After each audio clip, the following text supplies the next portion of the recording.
Hello বন্ধুরা, কেমন আছেন সবাই? আমার নতুন একটি ব্লগে আপনাদের সবাইকে স্বাগত জানাই। তো আজ আমি আপনাদের নিয়ে যাব কেরালার মধ্যে অবস্থিত ভারকালাতে। এখানকার স্থানীয় রাস্তাঘাট বা এখানকার মানুষের জীবনযাপন কেমন এবং এখানকার বাজার হাট কেমন আপনাদের এই ভিডিওর মাধ্যমে ঘুরিয়ে দেখাবো। তো চলুন বেশি দেরি না করে ঘুরে আসা যাক এখানকার বাজার থেকে। প্রথমেই দেখাই কেরালার এখানে অবস্থিত প্রত্যেকটা বাড়িতেই এখানে এমন ধরনের প্রচুর বড় বড় কাঁঠালের গাছ আছে। মালায়ালামে একে বলে চাক্কা। যারা উপরে উঠে এই চাক্কা কাটতে পারেন না তারা লোক দ্বারা এইগুলোকে কাটায়। পার পিস 10 টাকা করে এনারা নিয়ে গাড়িতে করে চলে যায়। তো দেখুন, চলুন গল্প করতে করতে আরও একটি বাজার দেখাই। ছোট্ট ধরনের একটা মাছের বাজার, মিন বাজার। তো এটা হচ্ছে পুরোটাই মেন রোডে। এখান থেকে আমরা যাব সবজি মার্কেটে আর নতুন আর এক বাজারের উদ্দেশ্যে। এটা হচ্ছে ভারকালার সামনের মেন রোড। এই সাইডে বিভিন্ন রেস্তোরাঁ আছে। রাস্তার দুই পাশে অজস্র দোকান রয়েছে, বিভিন্ন ল্যাব রয়েছে। এখানে একমাত্র ল্যাবের সুবিধা হচ্ছে আপনারা যদি সকালে কোনো রিপোর্ট করান 4 ঘন্টা থেকে 3 ঘন্টার মধ্যে আপনারা হাতে পেয়ে যাবেন। এখানে আরও একটি সবজির বাজার, এখানে কিমার্ট রয়েছে।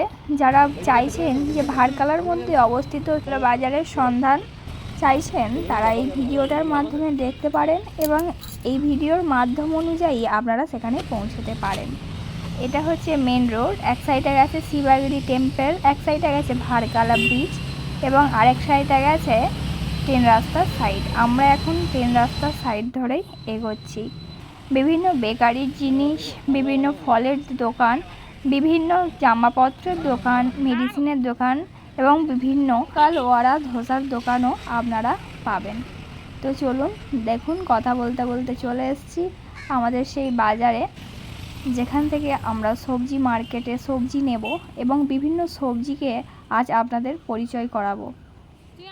দেখুন, বিভিন্ন লাল কলা, বিভিন্ন ধরনের সবজি এখানে উপস্থিত রয়েছে। ওয়েস্ট বেঙ্গলের মতো বেশি সবজি কেরালায় পাওয়া যায় না।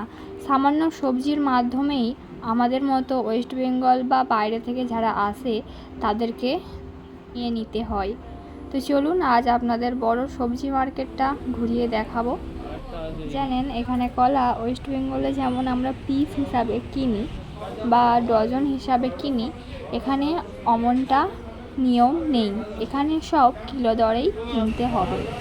কলা থেকে প্রত্যেকটা সবজি কিলো দরে বিক্রি হয়। আমি ফার্স্ট এদেশে এসে জানলাম কলাও কিলো দরে বিক্রি হয়। তো চলুন আরও বেশ কিছু সবজি কি এসেছে আপনাদের দেখাবো। তো দেখছেন এখানে ক্যাপসিকাম, লঙ্কা, গাজর, কলা, লাউ, কুমড়ো, পেঁয়াজ, লঙ্কা, বিভিন্ন সবজি রয়েছে। তো আমাদের যা যা কিছু প্রয়োজন সবজির ততক্ষণ আমরা নিয়ে নিই, ততক্ষণ আপনারা ভিডিওটা দেখতে থাকুন। আমরা সবাই সাবু খেয়েছি। মিষ্টি আলুর পাশে যে জিনিসটা দেখতে পাচ্ছেন এটাকে বলা হয় কাপ্পা। এটা থেকেই সাবু তৈরি করা হয়। এখানকার মানুষেরা এই জিনিসটা বিভিন্ন বানিয়ে খায়। তো আমাদের এখান থেকে বাজার ডান। চলুন আরও একটি বাজারের সন্ধানে আপনাদের নিয়ে যাব। এটা হচ্ছে ট্রেন রাস্তার ধার এবং এখান থেকেই আমরা অটো নিয়ে নিলাম। বেশ কিছুটা গেলেই ভারকালা থেকে 5 থেকে 6 মিনিটের রাস্তা অটোয় করে সেই বাজারে এসে আমরা রওনা দিলাম। তো এই যে দেখুন, কথা বলতে বলতে চলে এসেছি এই বাজারে। এখানকার বাজারটা একটু বড় ধরনের। এক সাইডে রয়েছে বিভিন্ন সবজি ফলের দোকান এবং এক সাইডে রয়েছে বিভিন্ন মাছের দোকান। সামুদ্রিক মাছ হিসাবে পাড়া, চিংড়ি, পুঁটি মাছ, এই রকম কিছু মাছ এখানে পাওয়া যায়। এখানকার সব মাছই সামুদ্রিক মাছ। আমাদের মতো পুকুর বা জলাশয়ের মতো মাছ এখানে পাওয়া যায় না। যেহেতু সমুদ্রের ধারে এবং পাহাড়ের উপরে অবস্থিত, তাই পুরোটাই সামুদ্রিক মাছ এখানে পাওয়া যায়। দেখুন কত ডজন ডজন কলা এখানে বিক্রি হচ্ছে, লাল কলাও রয়েছে। তো এটাই হলো সেই বাজার। আপনারা চাইলে এই বাজারে একবার আসতেই পারেন। যারা ভারকালাতে প্রথম এসেছেন বা বাজারের সন্ধান খুঁজছেন এই বাজারটা খুবই ভালো, আপনারা ঘুরে দেখতে পারেন। আরও একটি গাছ দেখাচ্ছি, দেখুন এটা হচ্ছে জয়িত্রী জায়ফলের গাছ। ওই যে ফলগুলো ঝুলছে ওই ফলগুলোর মধ্যেই আছে শ্রী জায়ফল। তো চলুন ভিডিওটা আমি এখানেই শেষ করছি।